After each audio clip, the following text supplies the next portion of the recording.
Kerys Harrop is a true trailblazer in English women's football. Over her decade-long career, Kerys made a name for herself as a dominant defender, representing England at under-19 and under-23 level, and helping Birmingham City win the FA Cup and reach the Champions League semi-finals. She also set the record for the most women's Super League appearances and earned a gold medal with Great Britain at the World University Games. Off the pitch, Kerys holds a first-class degree and a master's, embodying excellence in both sport and academia. Let's dive into her inspiring journey. Welcome back to the podcast. I'm very pleased to welcome Kerys Harrop, the former Birmingham City and Tottenham defender, who was until very recently the most capped player in WSL history. Is that right, Kerys? It was until about 2 weeks ago, and then that title's now gone. But when I retired, I was still crowned as the all-time appearance holder. So yeah, it's definitely something I'm proud of. I mean, it's an amazing achievement. So tell me, how does a young girl from Helzowen near Dudley go on to become the most capped player in WSL history? That's a great question. I think it's just hard work and enjoyment. You know, I really loved football from a very young age, and I think you definitely have to be obsessed with it. You know, every opportunity I got to play football, whether it was on the playground with the boys at school or in the summer holidays, I was always up the local field playing with my brother and his friends. But the whole time, you know, whatever level of football I've played at, I've always enjoyed it. I don't think there's ever really been a time where I haven't enjoyed football or necessarily wanted to finish up until probably I was ready to retire. So enjoyment's definitely a big factor. And then, like I say, hard work as well. It doesn't come easy. It's not just handed to you on a plate. You have to make sacrifices and work hard. What's your superpower? Are you the most skilled player on the pitch? Are you the hardest working player? Are you just a mix of everything? Definitely wasn't I wasn't the most skilled player. Let's put it that way. There's definitely more skilled players than me. I think my biggest quality is probably like my leadership and communication. And certainly as I got older and more experienced, my talking and my ability to organise players was very good. I think playing as a defender as well and being at the back of the pitch is quite an important skill to have. So communication definitely, and I think my leadership ability. You know, I was captain certainly at Birmingham for a good period of time, and I think just making people feel welcome. I think that's something I've always wanted to do, especially young girls coming in and making sure that they feel welcome and accepted, because I certainly had that when I first broke into the first team at Birmingham. What kind of things would you do to a young player coming through? Let's say you're the captain, you're the senior player, you've got the ear of everyone in the squad, the coaches, young girl comes in. How do you make someone like that who's very nervous but wanting to do well and confident in her own ability, how do you make someone like that feel comfortable and able to play at the best of their ability?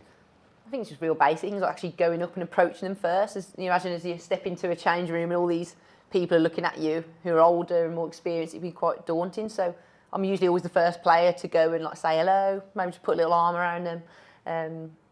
Certainly as captain, you know, introduce them to the rest of the team, and yeah, just being there and chatting to them, getting to know them as a person, not just a player. I think that's something that I've always found, certainly with managers I've worked with and coaches, is that if they get to know me as a person as well as a player, I'll perform better for them and want to do more for them. So I think if you can do that player to player as well, that always helps. You'll only get the best out of a player if you get to know them as a person as well. What would you say is your leadership style?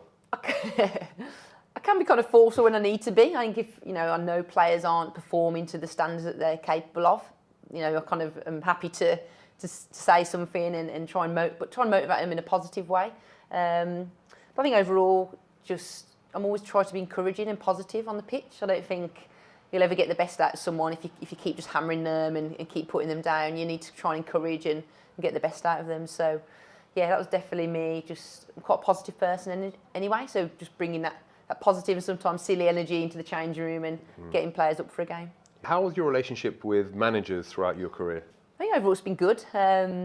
Certainly, when I was the captain, for example, I think that demonstrates that the coaches got on with me and they thought highly of me, because I think in the way making it to the top as well, which you mentioned earlier, I think just being a good person, like, it gets you a long way. Like I say, I wasn't the most technically gifted player, but I was hardworking, but I was a nice person, and not always nice on the pitch, because I think you still have to have that character about you, but I'd always make the effort to get to know the security, the kitchen staff, just people in and around the club, and I think if you make a good impression on someone, then you don't always have to be the best player. They might still pick you based on your character and the fact that you make an effort and just help with the positive team culture in the team. But generally I've always had good relationships, not all the time. I think I'm quite a strong personality, and there's definitely been times where I've clashed with coaches because I'm trying to do what's best for the players, but they maybe only see it from the coach's point of view. So I think it's important to kind of hold your own sometimes and give your point of view, especially if it's for the good of the team. Tell me about some times where you're putting in all the effort, you feel like you're playing really well, but you're just not getting picked. Tell me about a time in your career when that was happening, and what did you do about that? How did you get out of that rut? Luckily, I haven't been in that position often. I think that's why I was the WSL all-time appearance holder, because I obviously played regularly, consistently. But there was a time at Tottenham, for example, where I think it was off the back of an injury. I got injured, and then generally you don't just walk straight back into the team. You kind of have to work your way back in because other players are given opportunities. And I think that was a difficult time for me. I think mainly because I wasn't used to it. I wasn't used to sitting on the bench. It's definitely not a place that I like to be. But you just have to realise that it's a team game, and you can't just think about yourself. You have to think about what's for the best of the team. And I think initially it was hard, and even when I thought I was performing well in training and still wasn't getting back into the team, that was difficult. But you have to think of the bigger picture, and there's other people that sit on the bench when you're playing, and it made me realise how they feel, players that are regularly on the bench. So although at the time I didn't like the experience, it's actually probably a good experience for me to have, just to help understand how other players must be feeling. The teams where I've been successful and we've won tournaments and won FA Cups, is the team culture is just everything. You can have a group of amazing individual, technically gifted players, but if you don't bond as a team and not everyone's in it for the right reasons, and maybe there's some selfish characters in the group, I've seen it where it just completely goes to pot. So having that kind of culture where everyone is supportive of one another and you actually wish the best for the player who's playing in your position, is where you get a winning culture. What do you do in a situation where there's someone that's kind of toxic within a team? And I'm sure this can be applied to not just sport, but friendship groups or businesses or whatever. How do you arrest that kind of situation? Have you had that, and what did the club, or your teammates or yourself do? It's a difficult one because I think some people, it's just like in their personality. It's quite a difficult trait to change, to make them into a maybe more positive and understanding person. But I think it's definitely that's what the role of the coach is in my eyes, is they have to manage players individually. But I think definitely as teammates as well, you can explain to them about maybe how their behaviour is affecting the team, how it's affecting you as an individual, and just it can be quite a difficult conversation to have, especially if they're maybe one of the more senior players in the group. But I think it's always best to address it, because if it's a problem and it keeps on persisting, it's only going to the culture will never change. So you have to almost like address the issue. And I think probably as captain, I've definitely been in those situations where I've had to just pull players to a side and word it in a way where you're basically saying you're affecting the culture, and just try and gain an understanding of why they're acting the way they are. What advice would you give to, let's say, a young player who is not getting the recognition that they feel they deserve, and no matter what they do, they can't seem to get into the team? And I mean tangible and practical advice. What kind of things can they do to try and force their way into the team other than playing and training well? Definitely getting feedback, because you need to know why you're on the bench and why you're not playing above a certain person. And some players don't do that. They just kind of sit on the bench and just wait for the opportunity. And I think the manager would actually respect you more if you went up, and it shows you're being proactive and you want to know what you need to work on and develop. So making sure you then act on the feedback. Don't just listen to it and think, oh no, like that's not what I think. You have to act on that and show to the coach that you're doing that, whether it's staying behind after training and doing a few extra bits or performance analysis, that type of thing. But I think you just have to crack on and just get on with it, because I think being a coach and playing in sport, the reality is sometimes it is just about opinions. You might think you're better than someone else, but if the coach doesn't think that, then that's a real difficult position to be in. And I think if you do end up in that situation and you're not getting picked by that certain coach, then potentially it's a time to find another club. Because that's for me, and whenever I speak to younger players, you need to play. You're going to not develop or not get anywhere if you're just sitting on the bench. You need to be out there playing. So whether that's dropping down a league below or whatnot. Just finding a way to be playing consistently. Do you think young players are getting enough game time in the game as it is to develop, or are they spending too much time training? Certainly from when I was younger, the women's football landscape, just focus on women's football, is very different to how it was when I was younger. You know, there weren't as many foreign players coming in, there wasn't much competition to break into the team, so it was easy for me to play from a young age and develop that consistency in my performance. But it's a lot more difficult now for younger players. So for me personally, say if they're signed with a WSL team and they're sitting on the bench every week, you know, you need to go out on loan or find a new club, whether that's in the Championship or even down to Tier 3. I think that's becoming a good league now in women's football, because players are just dropping down to get game time. You want to then be that key player that's getting picked every week. So, what advice would you give to released players? Ultimately, it just hasn't worked out for them. And do you know any people who went through that and how they bounced back from that? Yeah, I know loads of players that have obviously been released from teams, and it's difficult. But I'm a big believer in fate, and things happen for a reason. And I know girls, for example, who were released from Tottenham and they've now gone on to find other clubs and be happy there and playing regularly and scoring goals. So I think some players find it hard, for example, say to drop a league, and that acceptance that they're not playing that top league again. But ultimately, you just need to be enjoying it. Life's too short, and football is just a game. At the end of the day, you shouldn't be, losing sleep over things and not enjoying it. It's like me; it was always my hobby. It was always something I was passionate about and I enjoyed. And then I was lucky that it eventually turned into a job for me. But I've always just loved it, and that's because I've been playing every week. Whereas if I wasn't playing every week, I definitely wouldn't have stayed in the career as long as I did. So yeah, it's just about finding a club where you feel valued and you're playing regularly, and that will lead to enjoyment then. And what do you think the role of parents or family, what role do they play in your career, and how can they be a really positive influence on their kids? I wouldn't have been able to achieve the things I did if it wasn't for my parents, and the level of sacrifice they showed to be able to take me to training every week, sit in the car, read a newspaper, waiting for me to finish training, travel. They pretty much went to every single game I played in, travelling all over the country. They went home and away? Home and away, yeah. Really? Even all over the world. When I played for England, and yeah. we had a World Cup in Germany. They came out. Really? They didn't come to the World Cup in Chile because that was a bit too far, and I'd only just broken into the England squad then, so I wasn't playing, starting in the starting 11. But yeah, their support has been everything, and I definitely wouldn't have made it had it not been for their commitment to be able to take me to all the training sessions. If you're down and they're lifting you up, or if they challenge you to go further, or are there any examples of that where you were like, that was really useful and that helped me kick on? Yeah, so I think my dad was definitely the more positive person out of the two. He would be the one more encouraging me and saying, "Oh, you played really well," whereas my mum was like, not negative, but she'd always almost point out the things I'd done wrong and things I could improve on. But at the time, was that a bit much for you to take at times? Yeah, I mean, it was not. I didn't get upset about it. If anything, I was just like, "Oh yeah, whatever, Mum. You don't know what you're talking about." But she would always just. I think maybe those comments would push me to want to strive for that perfection, because I wanted to please my parents. So whenever they might point out something that I hadn't done quite well, and I knew it deep down. Obviously, I was the one playing, so I knew what I'd done well and what I hadn't done so well.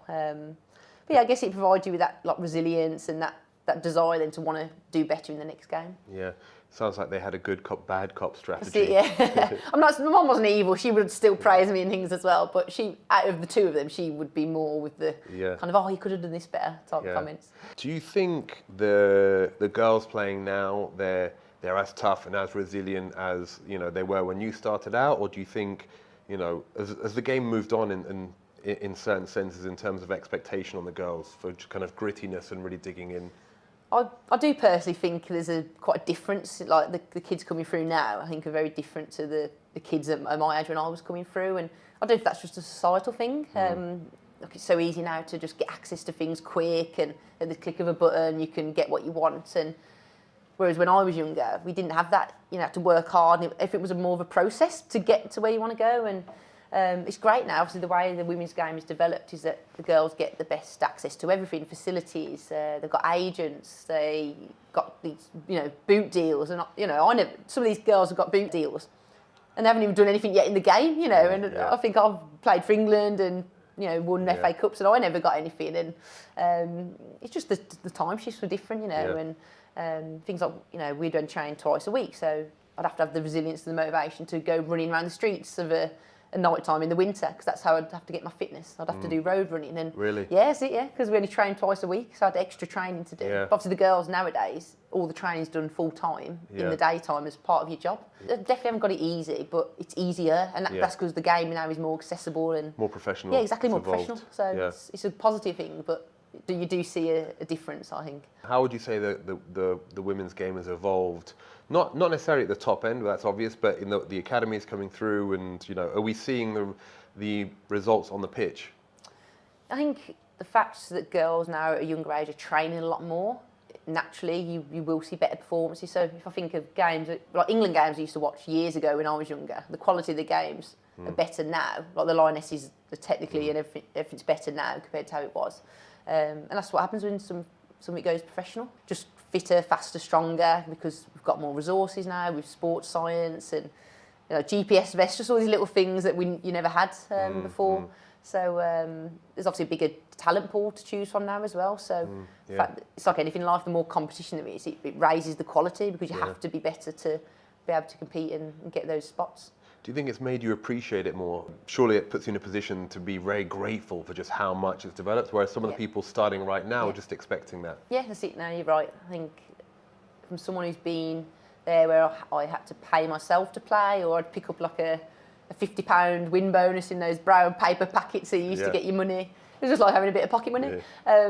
You appreciate things a lot more now, because we've been playing at a time where we didn't get anything. We were grateful just to have a pitch 2 nights a week and play on a university pitch. So I'm glad really I came through the phase that I did in the era, because I've got a greater appreciation for what the girls get now. Let's just go back for a little bit. Tell me about Kerys, aged 5 or 6, or were you just playing with boys then? How did that develop? The way I got into football was through my brother. So he's 2 years older than me, and when I was about 5 or 6, my mum took me to these like dance classes where you dance through a ribbon. It was very strange.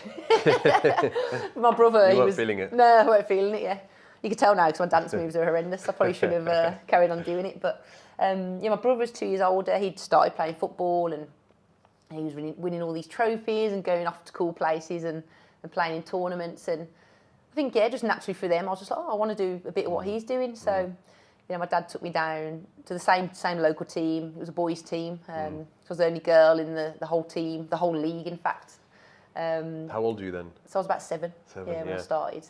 And I only played with the boys for about 2 or 3 years, because the rules back then, I think with the FA, was that you couldn't play with boys past a certain age. So I had to leave when I was about 9 or 10, and that's when I joined Birmingham. But has that evolved now, so you can continue to play for older? Yeah, no, it's different now. The rule, I think you can play as well. I think some of that even our under 21s play against younger boys. So up to the age of probably about 21, you can keep playing with the boys, which is great. I would love to have carried on playing with the lads. I think just physically, certainly as you get older, they're quicker, faster, stronger. So it only makes you develop more as well. And just that desire I always had a desire when I was younger to want to be better than the boys, because certainly when I was the only girl in the whole league, I remember turning up to games and the opposition team and all their parents would be like, oh, they've got a girl, I bet she's rubbish. And then that motivated me. And some people might see that as like a barrier, or they'd go into themselves. But for me, it was motivation for me to want to prove them wrong. And that's when I had a bit of pace. I'd play on the left wing and I'd get the ball and dribble past them all and show them I was just as good as, if not better. So then from about the age of 9, you were in full girls teams? Yes, so there weren't many girls teams around at the time. So I think my dad just went on the internet and did a bit of research. Actually trialled with Wolves first. But I was an Albion fan, so I was like, I can't go to the Wolves. And then my dad found me a trial at Birmingham, and I just liked it better. You just get a feel for something. And I was at Birmingham from the age of 9 or 10 and ended up staying there for 20 years. So quite a long time. Not many players stay at a club for that long. Yeah. What about the progression of your position? So you obviously finished as a left-sided centre-back, or playing left-back occasionally. Yeah. You started as left winger, so did you just kind of, as you got older, come work your way back, as it tends to happen? As I lost my pace, I gradually moved back. So left wing when I was with the boys. I think when I joined Birmingham, I went straight into centre midfield. So that was good, I enjoyed it there. And then, so what happened is, I was on the bench for the first team, so kind of breaking into the first team around 15, 16. And I remember my debut because we were playing against Arsenal.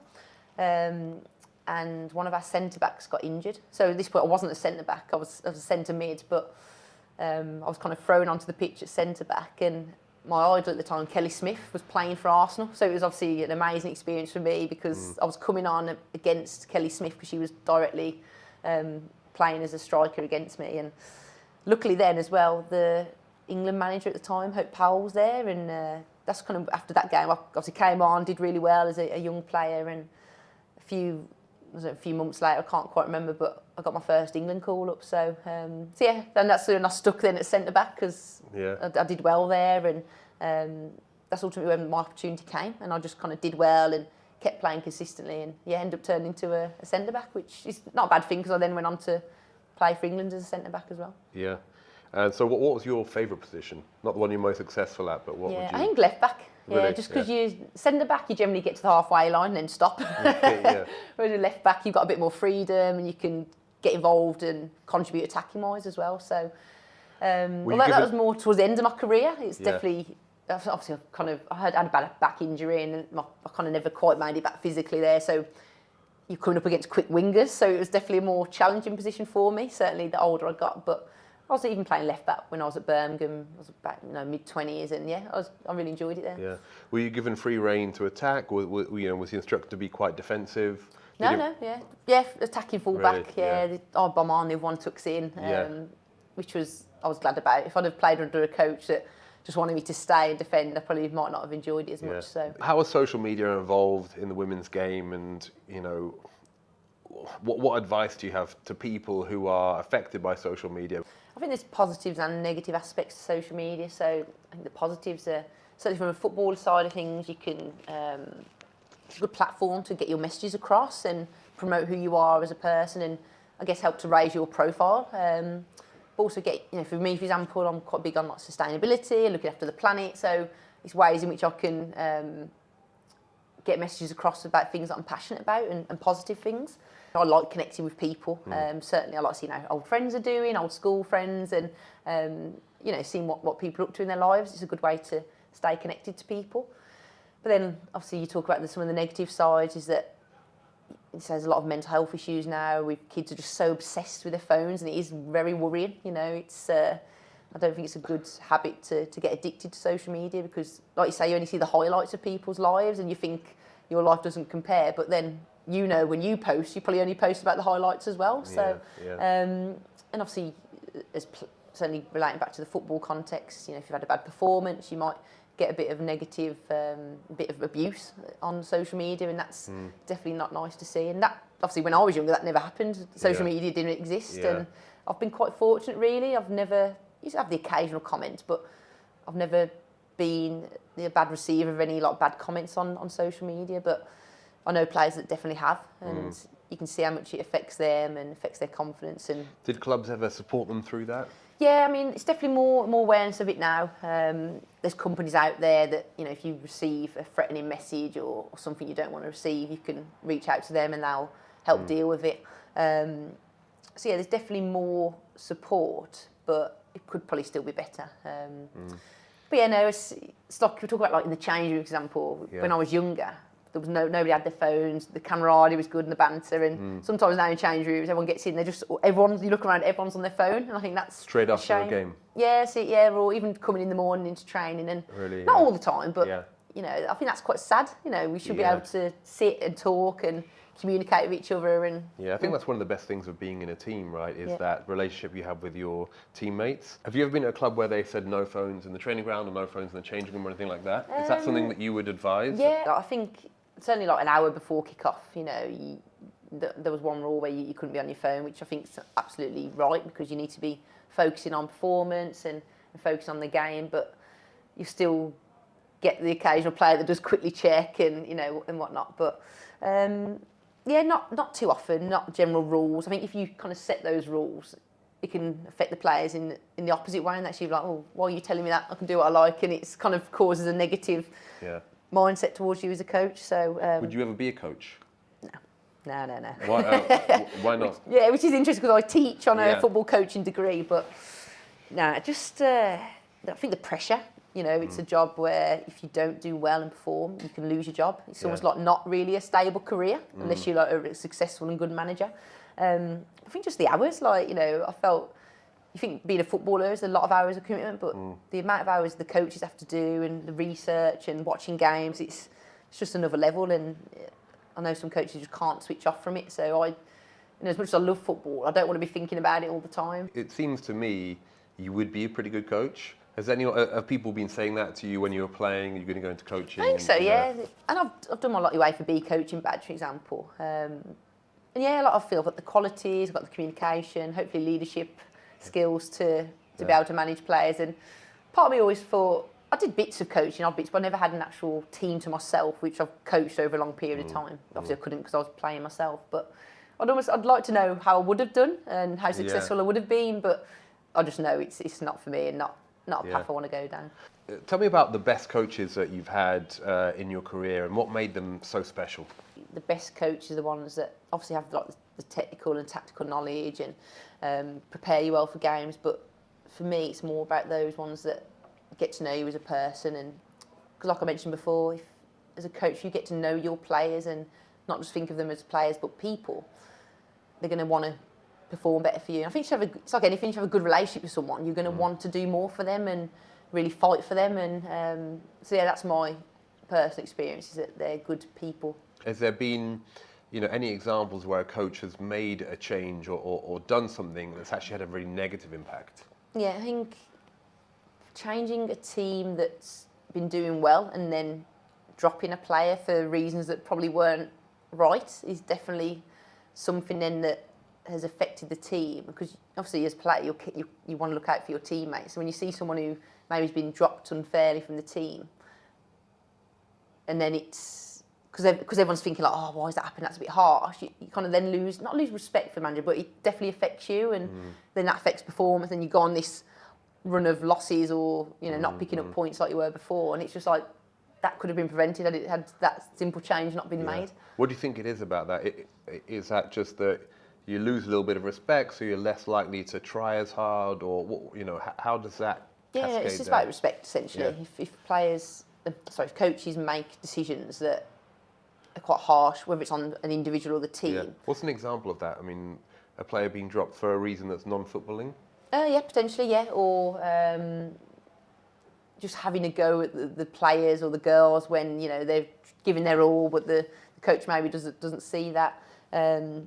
There's times, for example, where I've suggested things like off the pitch that for the good of the girls, and then the coach has just completely dismissed it, and then you'd lose a little bit of respect there, because you're like, well, you're not even considering a point of view which we've spoken about as a whole group. It's not just us as individuals coming forward, it's what the team think. And then when that gets dismissed again, that's quite hard to deal with. And it then makes you think, well, has the coach got our best interests at heart, or are they just thinking about themselves, you know, and that's can lose the players then. So yeah, there's definitely been times throughout my whole, you know, not just with one particular instance or coach, it's happened probably numerous times throughout my career.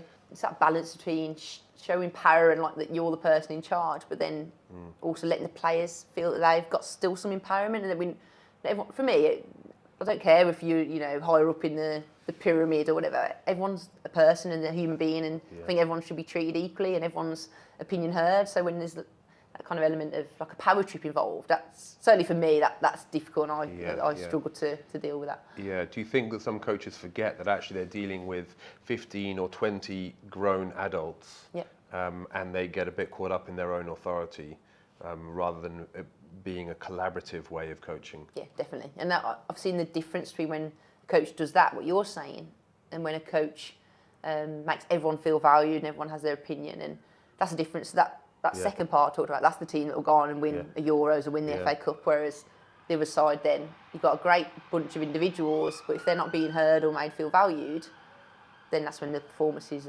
plummet.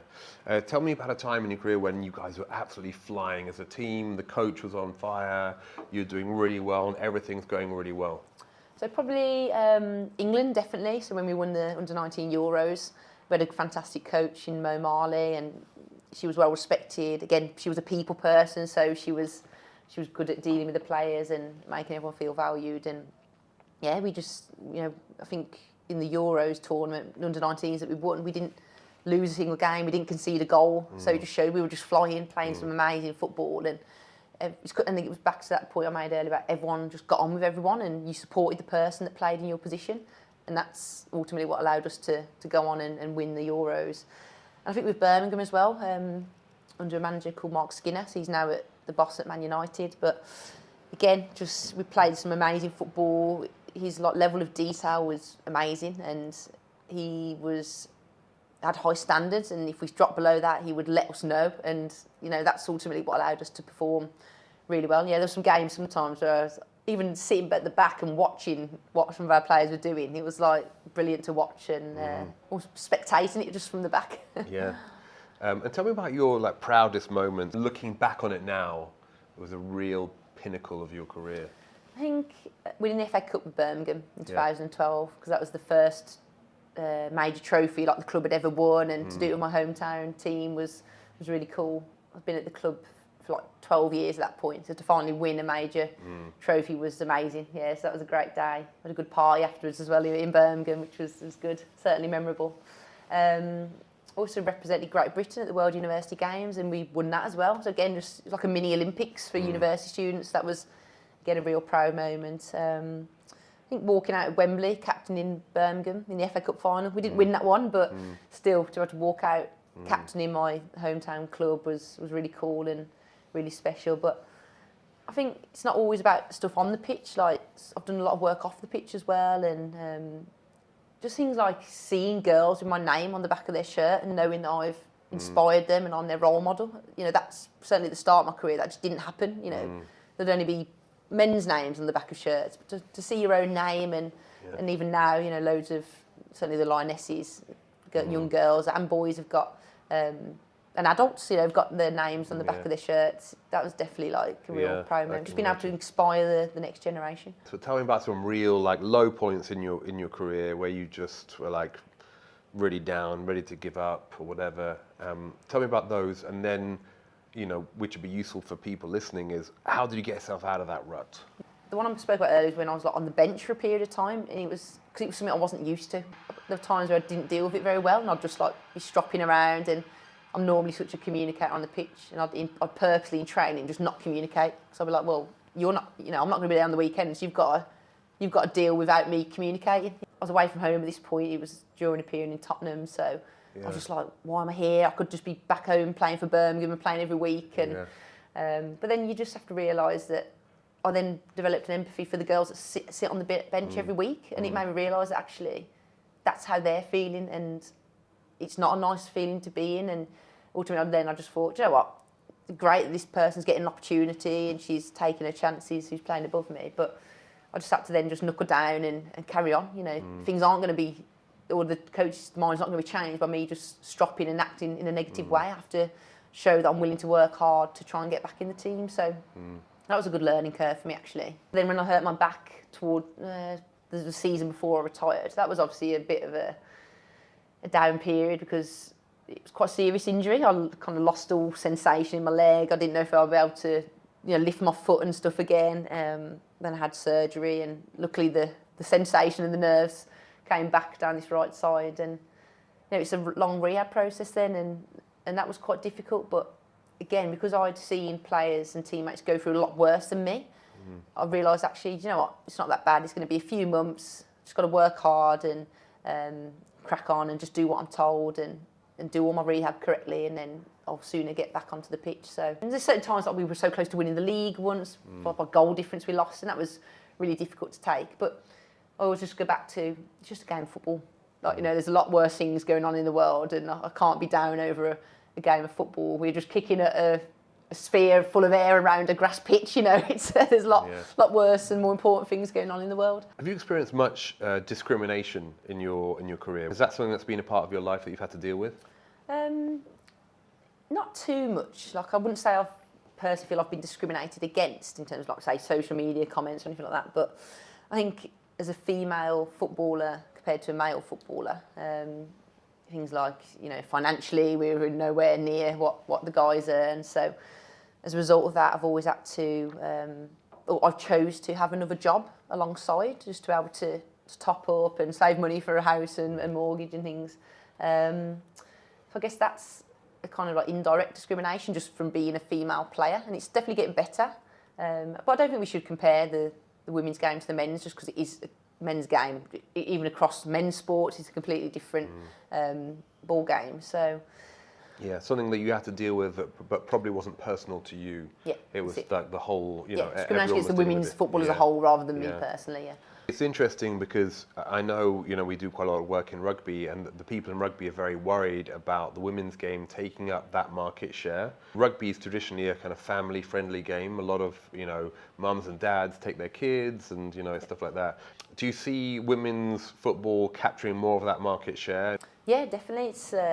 It's great, the trajectory that the game has had over the last few years, and yeah, definitely a different fan base, more family orientated, young girls, young boys. You know, still get obviously adults and things as well, but it's not your typical male-dominated crowds like you see in the men's game, and I think that's a selling point for brands, and I think women's football should be treated as a separate entity, and it's a great opportunity for commercial and brands to come on board and support a game that, although it is the same game of football, it's very different, and the target audience is very different, and it's a different audience that you can attract. So, yeah, I think that's the hope, and that's how I want to see the game going forward in the next few years, is that, you know, we're not just bundling all the rights together with the men's. The women's game should have their own rights and sponsors and things to help the game grow in that sense. For brands that want to get into football, but like associated with a men's club is probably a bit too expensive and out of their bracket. If you can then link with a women's football club,